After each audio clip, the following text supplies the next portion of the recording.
I freed a Comanche woman, and she wouldn't let me walk away from what I'd done.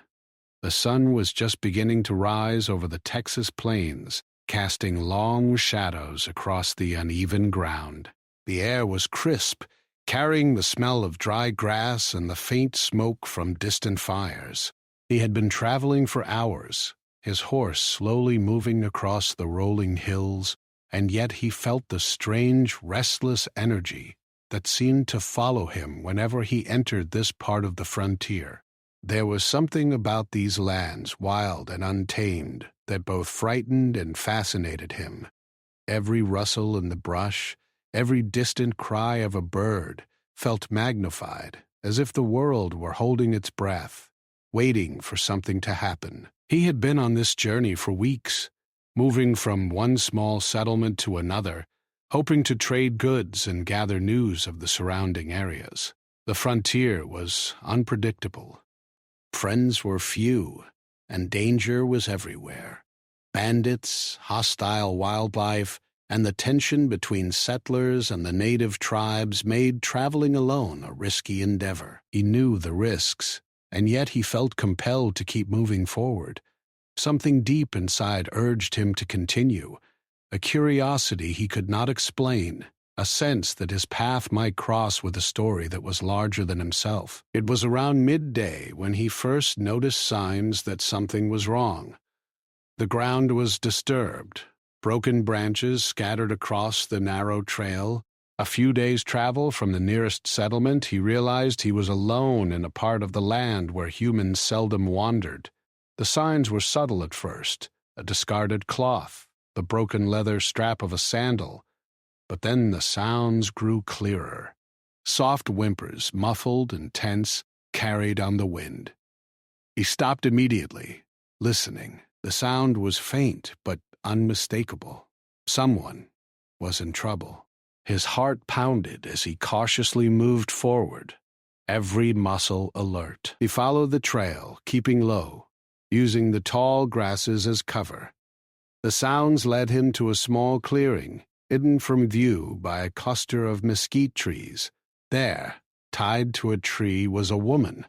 Her hair was long, dark, and tangled, falling over her shoulders in disarray. Her eyes, wide with fear, met his for the briefest moment before darting away.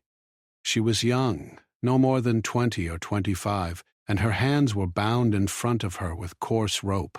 Her clothing was torn and dusty, and she trembled with a mixture of cold and terror.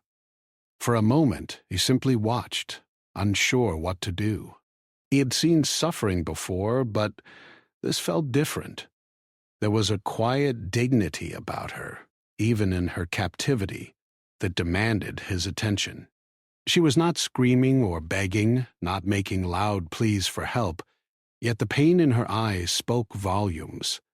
He realized she had been held here for some time, hidden from anyone who might come to her aid, and in that moment he knew he could not just walk away.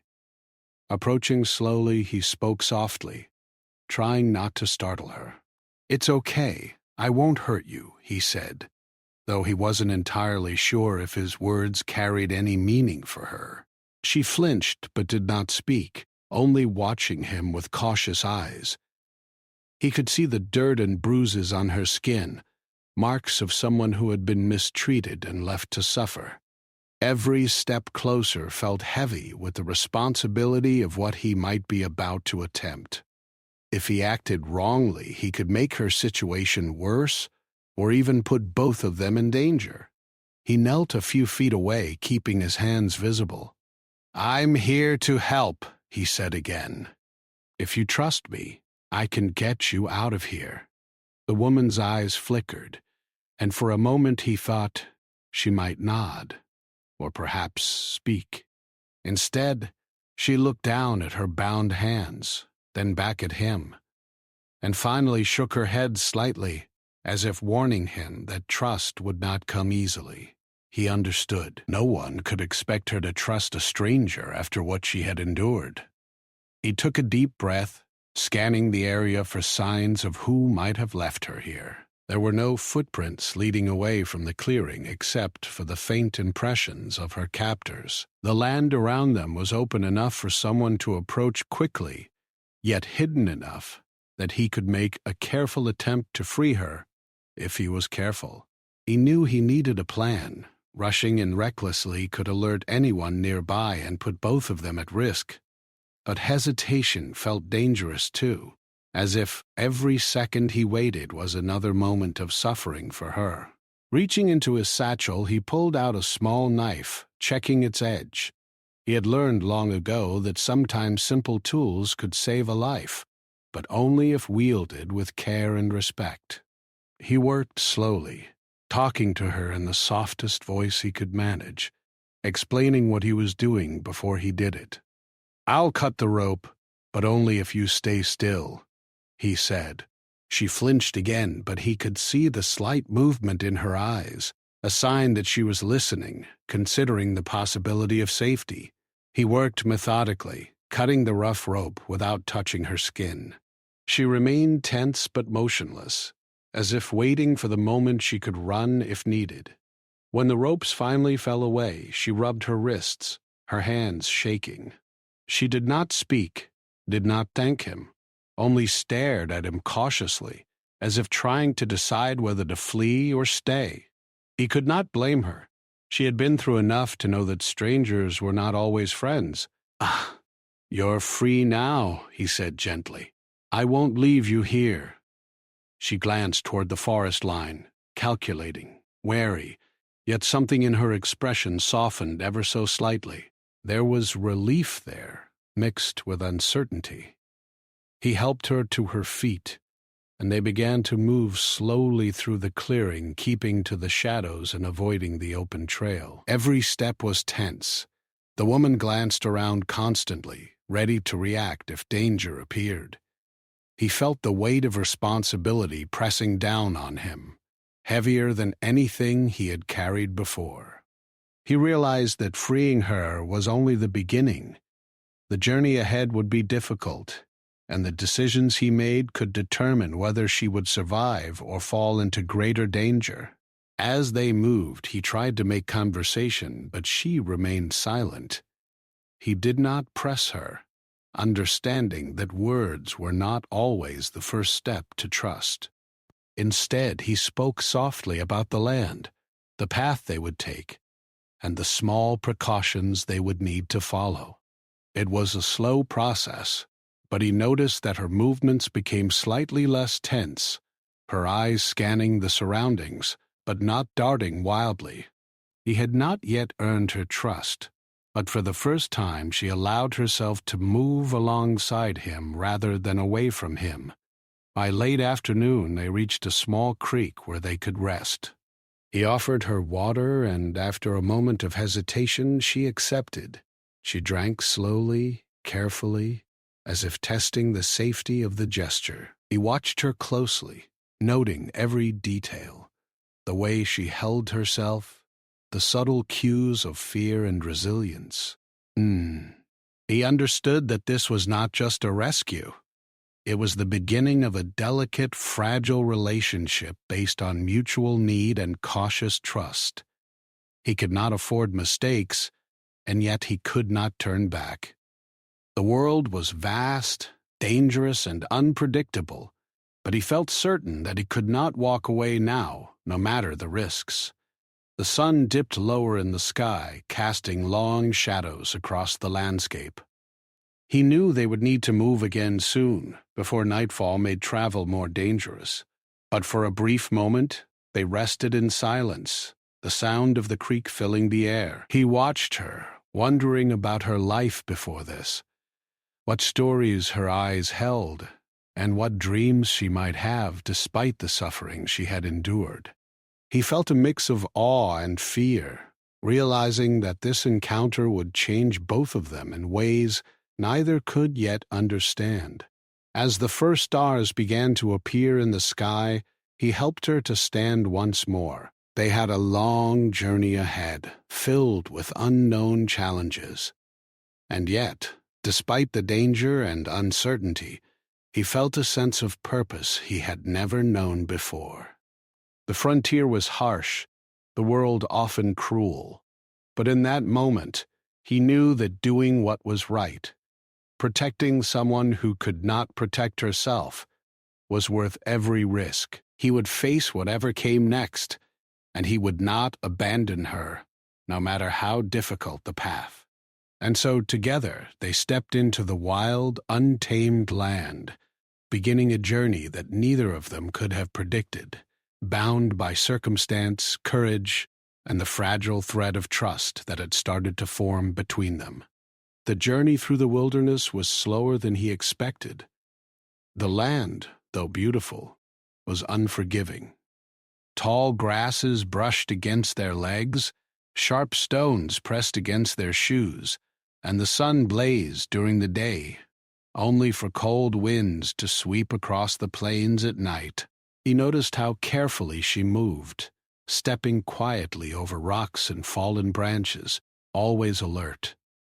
She was learning the terrain faster than he was, as if she had an instinct he could not understand. He tried to match her pace, careful not to rush her, knowing that every small mistake could be dangerous. They traveled mostly in silence. Words were unnecessary when every sound of the land could signal danger. The woman's eyes were constantly scanning the surroundings, noting the smallest movements in the trees or the distant dust clouds that might mark human activity. He began to notice the subtle ways she communicated without speaking.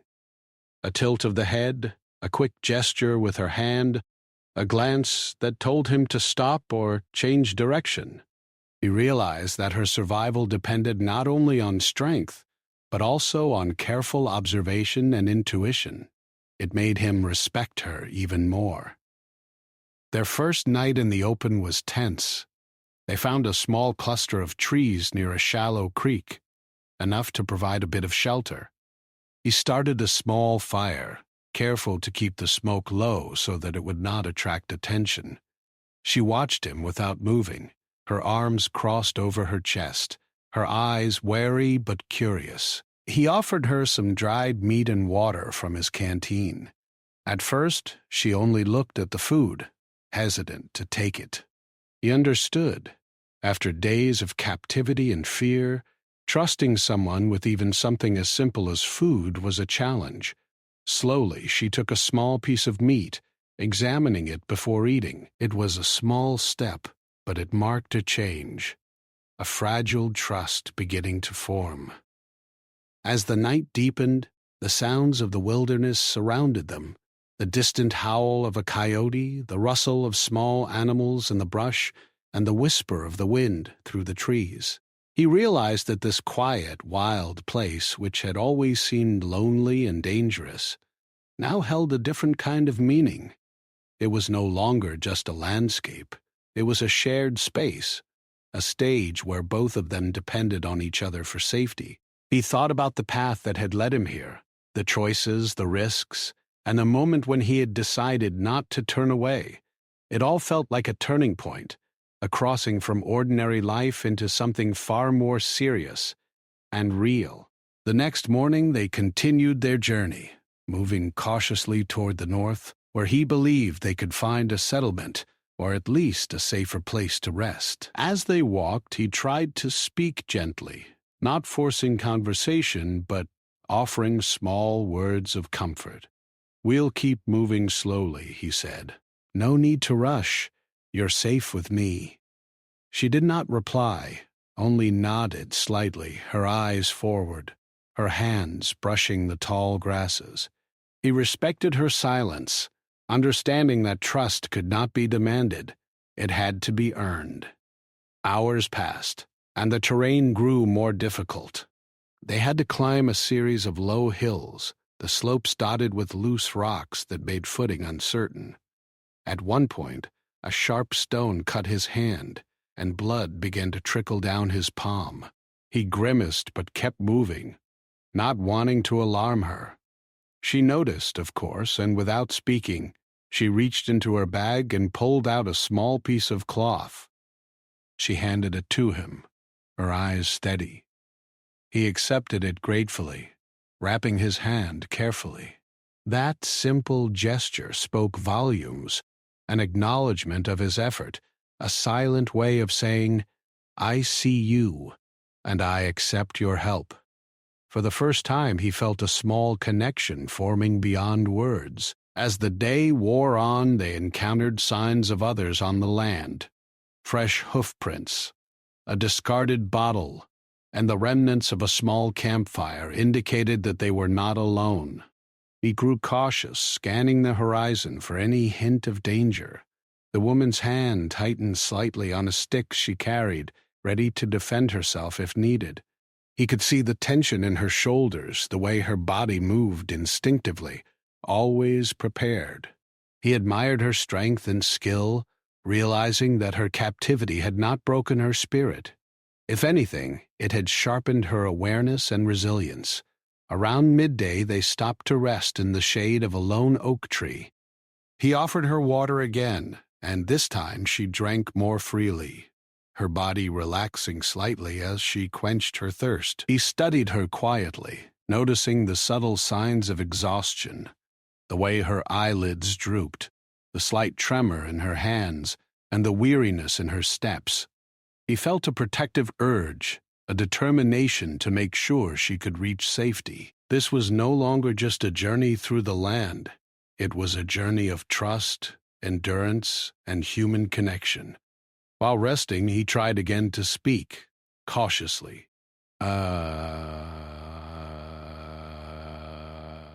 Do you want to tell me your name?" he asked softly. She looked at him, hesitated, and then spoke in a quiet voice that was almost lost in the breeze. "Tayanita," she said. The name felt like a key, unlocking a small door to her world. He said his own name in return, and for the first time they shared something personal, a small bridge between two people from very different lives. It was a moment of understanding, a reminder that even in fear and uncertainty, human beings could find ways to connect. They resumed their journey, moving slowly but steadily.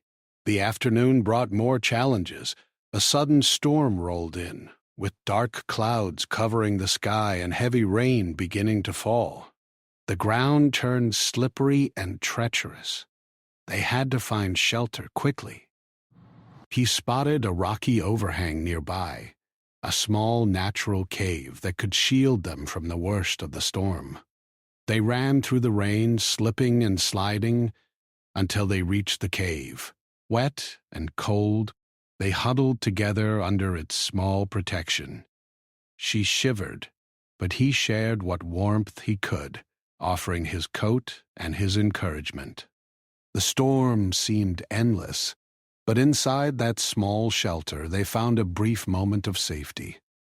As night fell, the rain slowed, and the air grew colder. They built a small fire with dry wood that had somehow survived the downpour.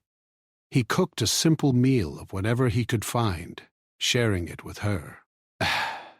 She ate quietly, and though she did not speak much, he could feel the unspoken bond growing between them. In these moments, he realized that freedom was not only about removing ropes or escaping danger, it was also about restoring a sense of dignity, trust, and human connection.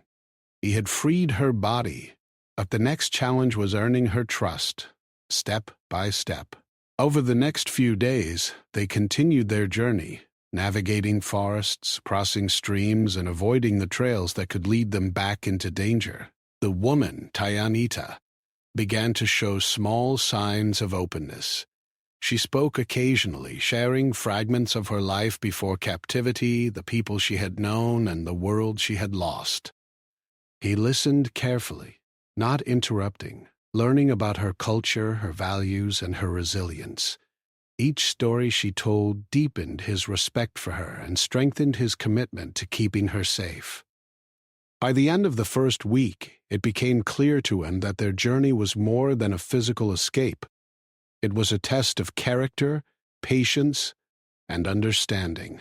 He realized that every decision, every step, carried consequences not just for himself but for Tayanita. The responsibility weighed heavily on him, yet it also gave him purpose. For the first time in his life, he felt that he was part of something larger than himself, a connection that demanded courage, thoughtfulness, and care. And so, day after day, they moved together through the wild land. He learned to read the signs of the terrain as she did, to anticipate danger, and to act with patience. She learned that not all strangers were threats, and that trust, though slow to build, could be life-saving. Their journey was not easy. There were moments of fear, exhaustion, and doubt. But there were also moments of quiet understanding, small acts of kindness, and the growing knowledge that they were no longer alone. They had each other, and that made all the difference. The days that followed were even more challenging than he had imagined. The terrain grew rougher, the hills steeper, and the rivers wider and more treacherous. Each step demanded careful attention, not just for himself, but for Tianita. She moved with remarkable skill and caution, her instincts guiding her through areas that he would have crossed recklessly. He often found himself marveling at her ability to read the land, to anticipate dangers that he could not even sense. Yet despite her skill, he knew that danger was always close, just hidden behind a tree or a bend in the trail. It was on the 5th day of their journey that the first real sign of pursuit appeared. They had just crossed a shallow creek when he noticed fresh tracks in the soft mud, a group of humans, traveling in single file, heading in their direction. His heart sank. He had hoped that by avoiding well-known paths and settlements, they could travel unnoticed. But now it was clear someone had noticed them. He motioned for Tianita to stop, crouching behind a fallen log. She followed without question, her eyes scanning the surroundings for danger. The trust that had begun to grow between them now felt heavier, loaded with the weight of possible consequences. He studied the tracks carefully. There were at least 3 or 4 pursuers, moving quickly but quietly. They had come prepared for the terrain, leaving deep impressions in the mud that told him more than he wanted to know. They were determined, experienced, and possibly dangerous. He could not tell why they were following them, but he knew one thing. If they were caught, the consequences could be devastating. He whispered to Tianita, explaining the situation in simple words. "We must move carefully. If they find us, it will be dangerous."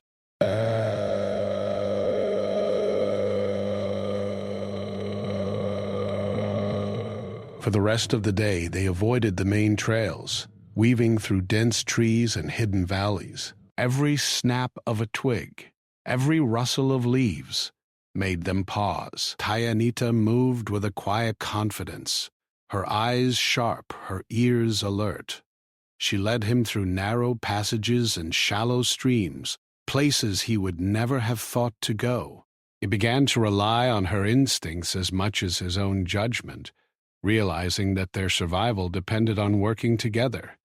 Every small success in avoiding detection strengthened the fragile bond they had formed. The night brought new challenges. They found a small cave near a steep hill, a natural shelter that offered protection from the wind and the possibility of being seen. He started a small fire at the back of the cave, low enough that the smoke would not rise above the ridge. Tianita watched him carefully as he worked, and when he offered her food, she accepted without hesitation this time. The firelight reflected in her eyes, showing both exhaustion and determination. He realized that the woman who had been terrified when he first found her was now becoming a capable and resilient partner in survival. Yet, she remained cautious, as if expecting danger to appear at any moment.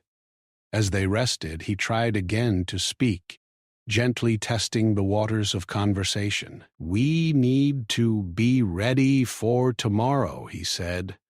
"They may be closer than we think." She nodded, her expression unreadable, and for the first time she spoke more freely. "They will not stop until they find us," she said quietly. "We must be faster, smarter." Her voice carried authority, a quiet command born from experience. He listened carefully, realizing that she was teaching him as much as he was protecting her. It was a delicate balance, learning to follow her guidance while keeping them both safe. The following day they traveled with heightened caution. Every movement was calculated. They avoided open areas, kept to shaded paths, and moved in a zigzag pattern to make tracking more difficult. Yet, despite their careful planning, the pursuers were skilled. At midday they heard voices carried by the wind, low and distant, but unmistakably human. He froze, signaling to Tayanita to stay silent. They crouched behind a large boulder, holding their breath as the voices drew nearer. The tension was unbearable. Every second felt stretched into eternity. Tayanita's hand found his, gripping it briefly. He understood the message. They were not alone, and there was no room for mistakes. The voices passed by without discovering them, and he exhaled slowly, feeling the weight of relief and fear intermixed. He realized how close they had come to being captured, and how fragile their situation remained. He also realized that Tayanita's calm under pressure was a strength he needed to match if they were going to survive the journey ahead. By late afternoon, they reached a dense forest, where the thick canopy of trees offered some concealment. They moved slowly, stepping over fallen branches and around mossy roots. The sounds of the pursuers faded behind them, but he knew better than to let his guard down. The wilderness was unpredictable. Danger could come from humans, animals, or even the land itself. He felt a growing respect for Tayanita's ability to navigate these challenges and a quiet admiration for her courage. Every step they took was a reminder that survival was not simply about escaping. It was about awareness, skill, and mutual trust. As night approached, they stumbled upon a small clearing near a stream where the moonlight reflected on the water. He suggested setting up a temporary camp, but Tayanita shook her head. "We must keep moving," she said. "They may be nearby. Rest can wait." He hesitated, knowing she was right. Every delay increased the risk of being caught. They moved carefully through the night, guided by the faint light of the moon and the subtle sounds of the forest. It was exhausting, but necessary. He could see the determination in her eyes, and he drew strength from it, reminding himself that giving up was not an option. Hours later, just before dawn, they reached a small ridge overlooking a valley. From this vantage point, they could see the land stretching for miles. He felt a small moment of hope, believing they had gained some distance from the pursuers. Tayanita paused, surveying the valley below, then nodded in approval. Her trust in the land, in her own instincts, and in him had grown. It was not complete trust, but it was enough to allow them to continue moving forward together. Their journey through the wilderness was teaching them more than survival skills. It was teaching them patience, observation, and the importance of listening, not just to each other, but to the land itself. Every stream, every hill, every tree held lessons about movement, timing, and safety. He began to understand that their journey was not just about escaping danger. It was about learning to adapt, to think ahead, and to respect the forces around them. Tayanita had survived this long because she understood these truths instinctively, and he was learning them the hard way. By midday, they reached a narrow canyon, where the walls rose steeply on either side. The terrain was challenging, but it offered some protection. He followed Tayanita's lead, moving carefully along the rocky path. The canyon echoed with every sound, making them even more cautious. At one point, a small rock dislodged under his foot, tumbling down the slope. He froze, heart pounding, waiting to see if the noise had alerted anyone. Tayanita placed a steady hand on his shoulder, signaling that they must keep moving.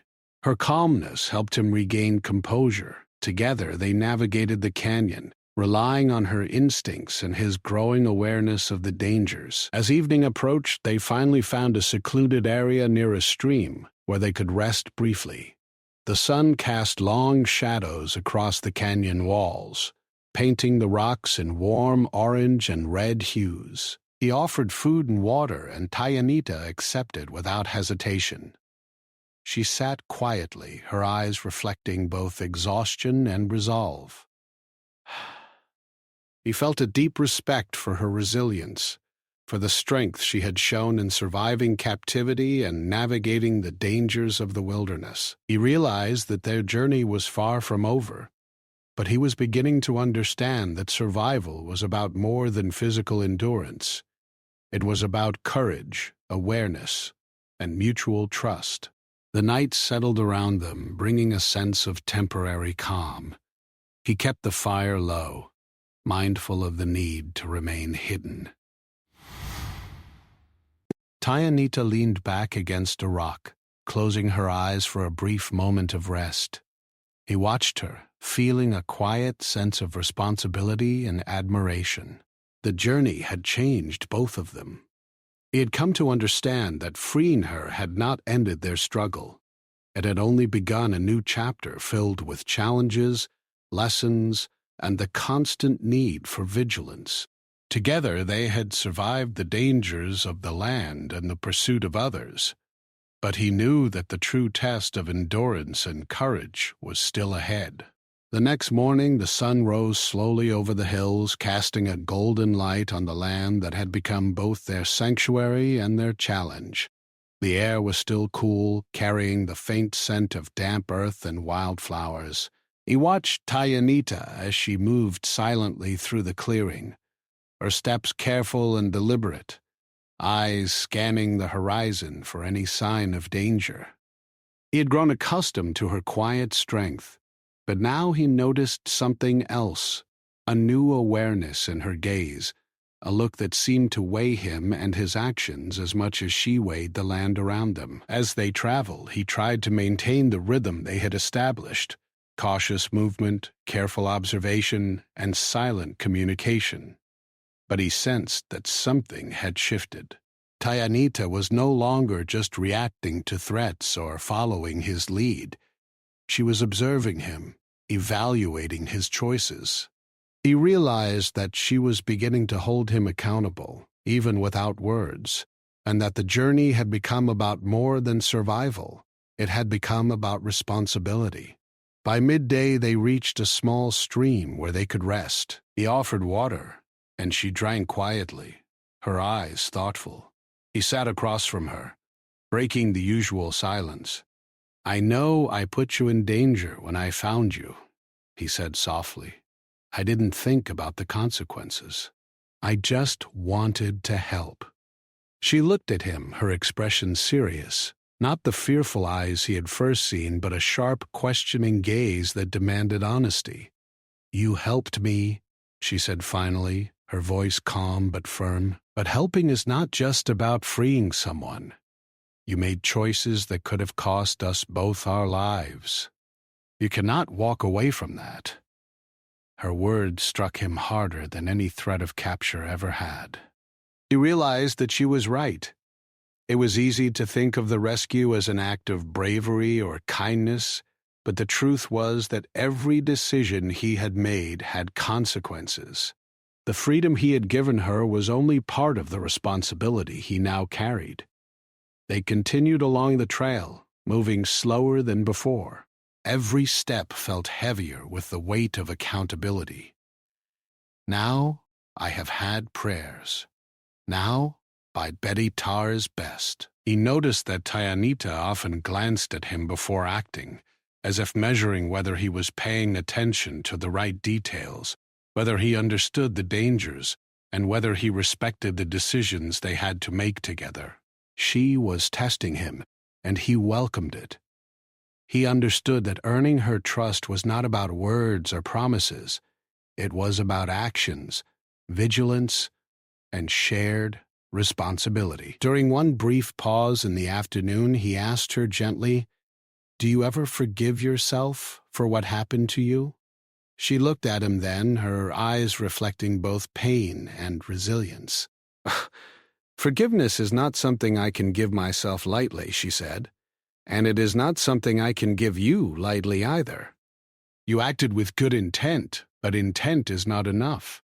What matters is what we do next, and how we face the consequences together." He nodded slowly, understanding that her perspective was not just about the past, but about the future, the choices they would make and the accountability he could no longer ignore. That evening they reached a shallow ravine, where the tall grasses provided some cover from the open plains. The sun dipped below the horizon, leaving a sky painted in deep oranges and purples. He started a small fire, careful not to create smoke that could reveal their location. Tayanita sat nearby, watching him. She did not speak, but her presence was commanding. He felt that the balance of their journey had shifted. She was no longer simply someone he had rescued. She was a partner in survival and in many ways a teacher, showing him the depth of responsibility that came with action. As they ate a simple meal, he asked her about her life before captivity. She spoke in fragments at first, reluctant to share too much. But gradually her words formed a clearer picture. She had grown up in a community that valued courage, respect, and understanding of the land. She had learned from an early age that every choice mattered, that survival required both skill and morality. Her experiences shaped her, and now, as they traveled together, she was shaping him as well. He realized that their journey was not just about escaping danger. It was about learning, growing, and facing moral truths that could not be ignored. The night deepened, and the stars appeared overhead, bright against the dark sky. He looked at Tayanita, noticing the lines of fatigue around her eyes, the way her body relaxed only slightly in the safety of their small fire. He felt a quiet admiration for her resilience. "I don't want to fail you," he admitted softly. "I don't want my mistakes to put you in danger again." She studied him carefully, and for the first time, she allowed a small, approving nod. It was not praise. It was recognition that he was beginning to understand the weight of responsibility, and that he could act with awareness and care. The following day, the journey became more challenging. They had to navigate a dense forest where the trees grew close together and the underbrush threatened to slow their progress. Every sound, snapping twig, rustling leaf, distant bird call, was a potential threat. He relied on Tayanita's instincts more than ever, observing how she moved with precision, how she read the land, and how she measured every step. Her guidance was quiet but firm, and he learned to trust her decisions fully, even when they went against his own instincts. At one point, they came to a small clearing where a group of horses grazed in the distance. He froze, knowing that they might belong to their pursuers. Tayanita motioned for him to stay down and whispered instructions on how to move silently through the trees. They advanced slowly, crouching behind bushes and low branches, their movements synchronized. When they finally reached the other side of the clearing, he realized that her guidance had saved them from a dangerous encounter. It was another lesson in trust, patience, and the importance of understanding consequences before acting. By late afternoon, they found a sheltered area near a small stream where they could rest and refill their water supply. He noticed Tayanita staring at him thoughtfully, as if weighing whether to speak. Finally, she said, "You must understand something. Your freedom is not just an act. It is a responsibility. You cannot think that because you acted bravely once, the consequences end there. Every choice from now on matters. Every step we take, is part of a larger story. You cannot leave it behind." He nodded, the weight of her words sinking in. She was not scolding him. She was teaching him the truth he had avoided, truths about accountability, morality, and the consequences of action. That evening, as they settled in for the night, he reflected on the journey so far. The wilderness had been harsh, the pursuit had been relentless, and the responsibilities he had assumed were heavier than he had imagined. Yet he also realized that he had grown, learning to observe, to act thoughtfully, and to respect both the land and the people around him. Tayanita had changed him in ways he could not have anticipated, teaching him that courage without responsibility was not true bravery. As the stars shone overhead, he kept the fire small and low, careful to avoid detection. Tayanita leaned against a rock, her eyes reflecting the faint glow. He realized that the lessons she had given him were not just about survival. They were about life, about the choices we make and the consequences we must face. Her presence demanded more than protection. It demanded awareness, moral clarity, and honesty. And he understood, with a quiet certainty, that he could not abandon this responsibility. The night passed with little rest, but in the morning he felt a renewed sense of purpose.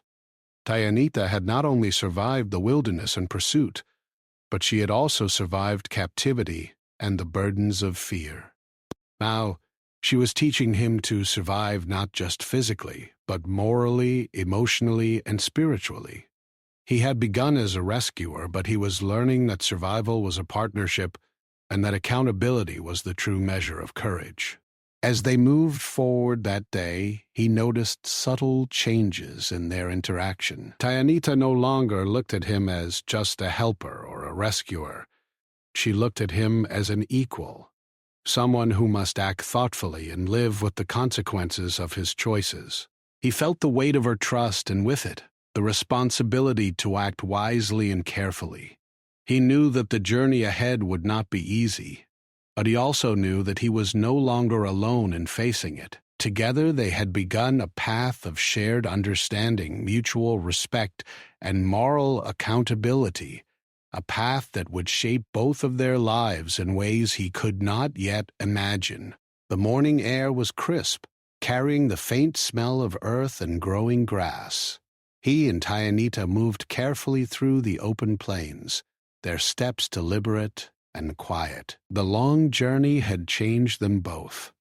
They had faced fear, exhaustion, and danger, yet they had survived. He noticed how she walked with confidence now, aware of every step and sound, yet carrying herself with a calm strength that he could not help but admire.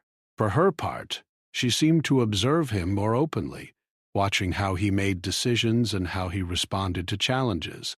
The trust between them, fragile at first, had grown into a shared understanding. As they approached the edge of a small forest, the distant smoke from a settlement appeared on the horizon. The sight was a promise of safety, yet it also brought a new tension. He realized that their challenges might not end simply because they had survived the wilderness. The world beyond the trees held rules, dangers, and expectations that neither of them fully understood. Tayanita seemed to sense this as well, her eyes scanning the land with quiet caution. She had survived captivity, but she was no stranger to the need for vigilance. He spoke softly as they moved.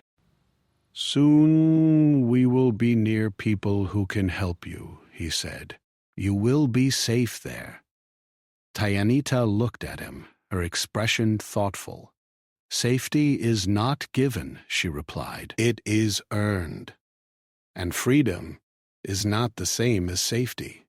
You must understand that." He nodded, realizing that her words carried more than caution. They carried wisdom. He had learned this lesson over the past weeks, but hearing it from her now reminded him that freedom came with responsibility, and that his actions would always have consequences. The settlement appeared closer as they walked. Small cabins lined the path, smoke curling from chimneys, and children ran barefoot through open yards. It was a peaceful scene, a stark contrast to the dangers they had faced. Yet he felt the weight of the journey pressing on him. He had freed Tayanita, but he could not forget the lessons she had taught him about accountability, trust, and moral courage. The people around them were strangers, and he could not assume that all would act with fairness or kindness. As they entered the settlement, Tayanita's gaze remained alert. She moved beside him with the same careful awareness she had shown in the wilderness, but there was a quiet confidence in her posture. He realized that her journey was far from over. The settlement could offer shelter, food, and safety, but it could not restore what had been lost. It could not erase fear, pain, or the memories of captivity. He understood that he had helped her escape, but he could not give her the life she had once known. What he could offer was support, respect, and acknowledgement of her strength. They approached a small cabin at the edge of the settlement, where an older man greeted travelers and offered food and shelter.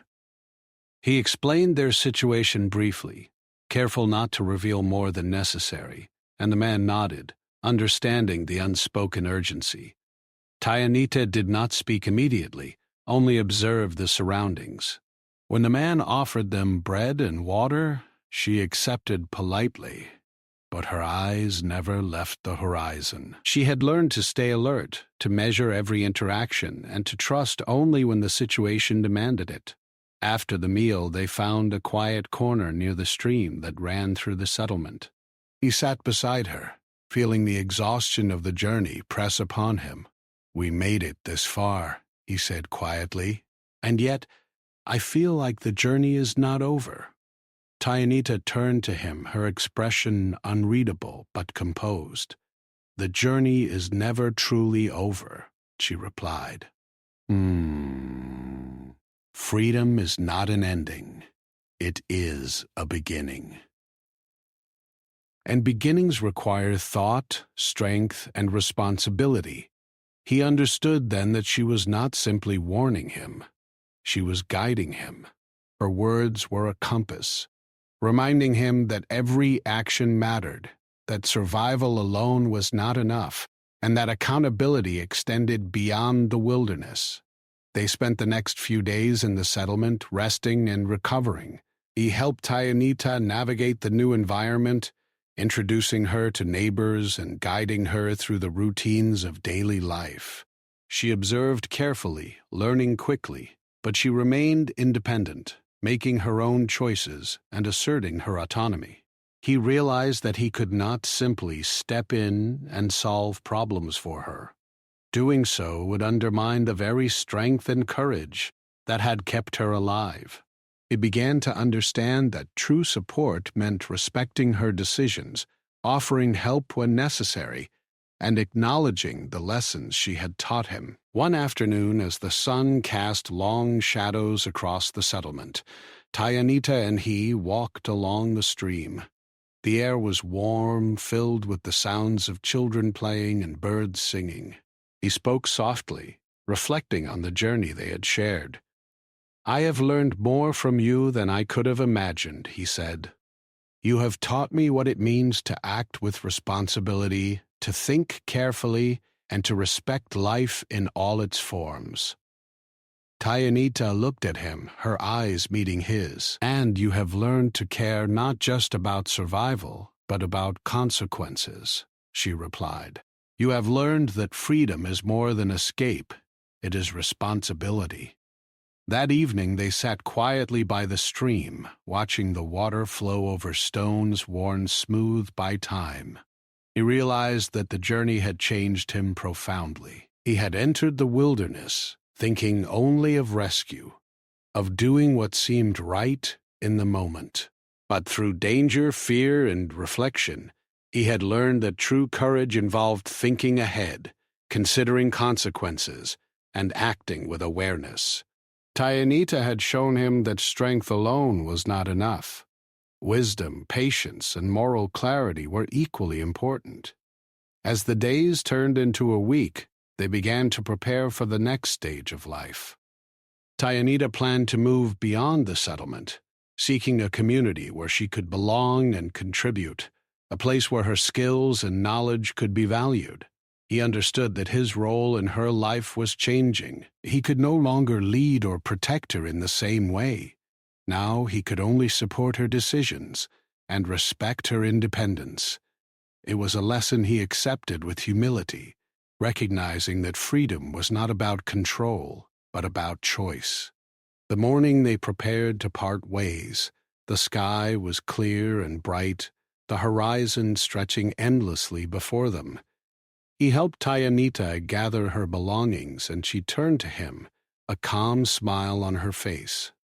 "Thank you," she said simply, "for your courage, your guidance, and your willingness to learn." He felt a wave of emotion, knowing that words could not fully express the depth of their shared experience. He nodded, understanding that this was not a farewell, but a continuation of a journey in which both had grown and learned.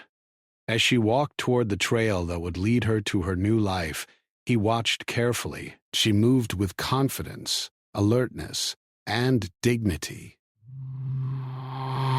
He realized that the person she had become was the result of her own strength, and that he had played only a small part in her journey. Yet he knew that he would carry the lessons she had taught him forever: the importance of responsibility, accountability, and moral courage. He turned back toward the settlement, reflecting on everything they had experienced together. The wilderness, the pursuit, the constant danger, and the moments of quiet reflection had shaped both of them. He had freed Tayanita, but in doing so he had also freed himself from a narrow understanding of bravery. He understood that courage without responsibility was empty, and that true freedom required careful thought, respect, and empathy. As the sun rose higher, casting light on the settlement and the surrounding plains, he felt a quiet sense of closure.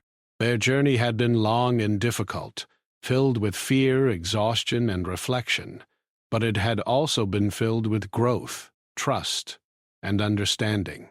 He knew that their paths might diverge, that the wilderness had tested them in ways no settlement ever could, but he also knew that the lessons they had shared would remain with them forever. Tayanita disappeared into the horizon, a small figure moving confidently along the trail. He watched until she was gone, feeling a mixture of pride, respect, and humility. He understood now that freeing her had not been the end of the journey. It had been the beginning of a deeper understanding of life, responsibility, and human connection. Every choice mattered, every action carried consequences, and courage was measured not just by what one did in a moment of danger, but by how one lived with the results of those actions. The plains stretched endlessly before him, wild and untamed, but he no longer felt the same fear he had when he first entered them. He had learned to move carefully, to observe, to act with awareness, and to respect the strength of others. The journey had changed him profoundly, shaping his understanding of freedom, responsibility, and the human spirit. And as he turned back toward the settlement, ready to continue his own path, he carried with him the memory of Tayanita, her strength, her courage, and the lessons she had taught him about life, freedom, and the weight of choices. In the end, he realized that freedom was never simple, and that rescue alone could not define courage. True bravery, he understood, was measured by the willingness to act thoughtfully, to honor responsibility, and to respect the strength of others. And in that understanding, he found a sense of peace, knowing that the journey, though difficult, had been worth every step.